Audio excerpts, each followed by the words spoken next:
Let's say you are married to a Chinese lady, a Chinese woman, okay? And she's Chinese citizen. Normally, if you want to, how to say, live in China like permanently or for really long period of time, then you have to apply something like spouse visa or family reunion visa, right?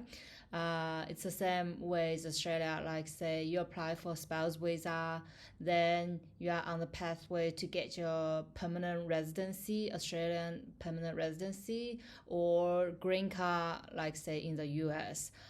It allows you to work and live in that country, right?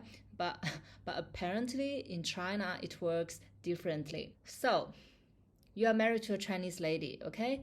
And you want to live in China. So you can apply for Q1 or Q2 visa. It is family reunion visa, family visiting visa, okay?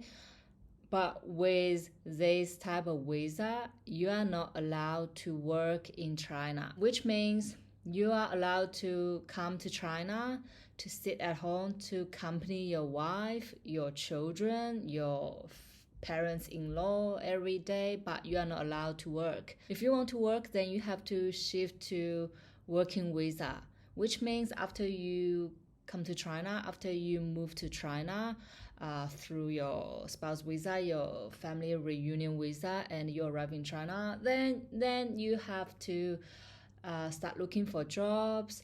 And some companies, they will sponsor you to get a working visa, or in some cases you can register some company yourself, then you can sponsor yourself. But my point is, you have to start looking for jobs and then switch your Q1 or Q2 visa to working visa. Then you are allowed to work in China. Basically, Q1 and Q2 visa, they allowed you to stay in China up to 180 days. And there is some difference between Q1 and Q2 visas. For example, Q1 you can stay up to 6 months, and Q2 you can stay less than 6 months, and some other restrictions. If you are curious, you can find out more. Yeah. As far as I know, in Australia, if you are married to an Australian citizen or Australian permanent residency (PR), okay, and then you apply for spouse visa, and you pay for spouse visa.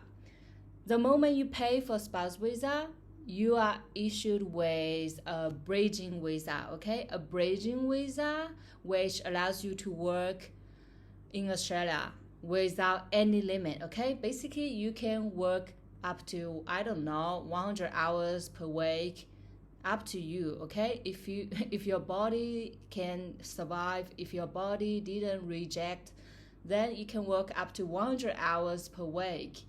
Nobody cares, okay? Just with a bridging visa. Of course, there are some other requirements, like say how long you guys been together and some proof, blah blah blah. You apply online, spouse visa, then you pay the money, then straight away you get a bridging visa. Bridging visa, you can work, you can study, then you get the the temporary residency and then permanent residency, which you don't really care about it, because you're allowed to work and study, and basically you live normally in Australia. So that's the thing in Australia. As soon as you pay, you get certain type of visa which allows you to live and work in Australia. Yes.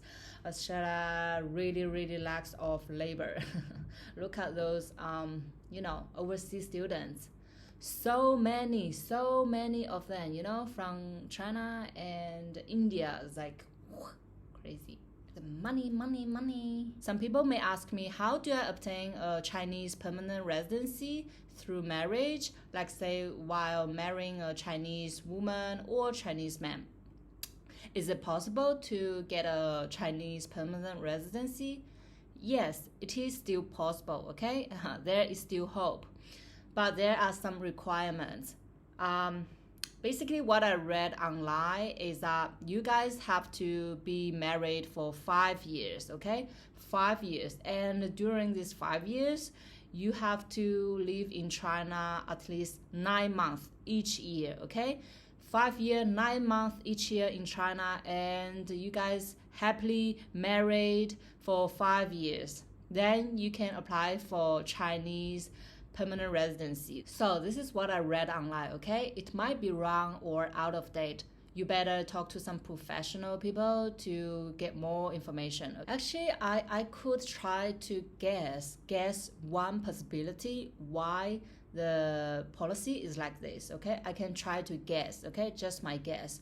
So don't judge me if I am wrong or you are not agree with me. So my guess is that because there are so many laborers in China, the competition is extreme already, okay?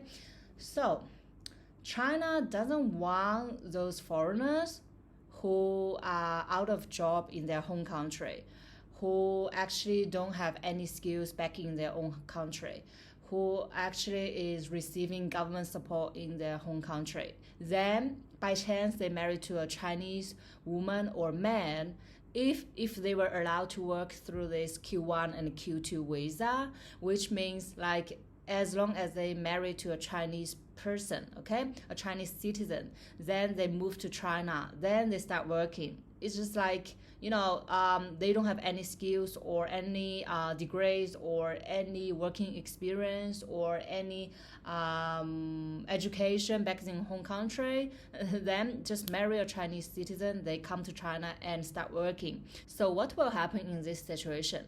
My guess, number one, it will bring more competition to China. Since China nowadays is extremely competitive, if foreigners just like married to Chinese citizen and start working, without any say degree or experience or whatever, blah blah blah, because they are foreigners, so they probably can have some shortcut to find a job. Number two, the quality of foreigners who move to China vary, okay?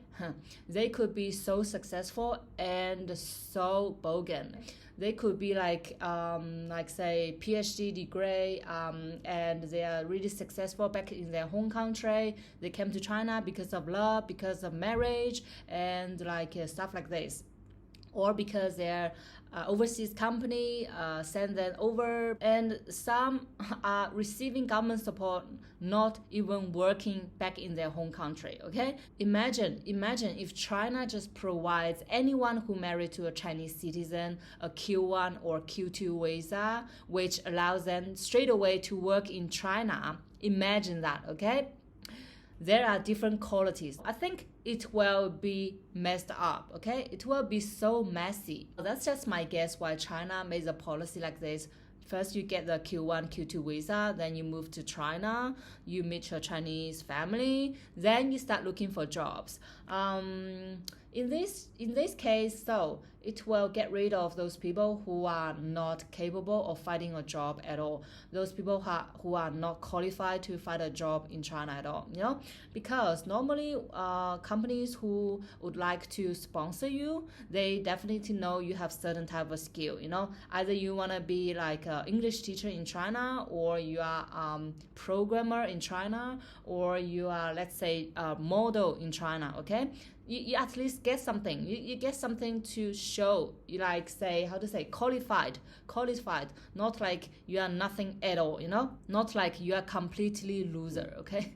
Honestly, if you decide to move to China to live there permanently, say for a really, really long period of time, and you want to call China home, then you better just follow the Chinese rule, okay? Just follow the policy there and be a good resident.